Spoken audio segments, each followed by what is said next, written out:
Apat na biyahero na residente ng Masantol, Pampanga na nawala sa karagatan ng Palawan natagpuan na. Tutukan sa report.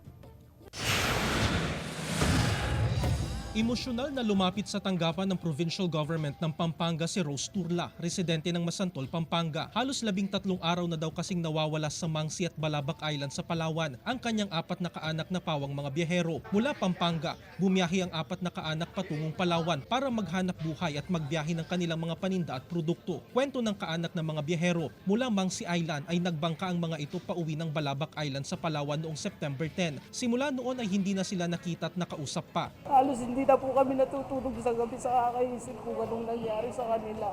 Hindi na rin kami nakakakain. Lalong-lalo na po yung nanay namin may sakit pa. Agad nakipagtulungan ng Pampanga PDRRMO sa Philippine Coast Guard at Palawan Provincial Government para hanapin ang mga nawawalang residente.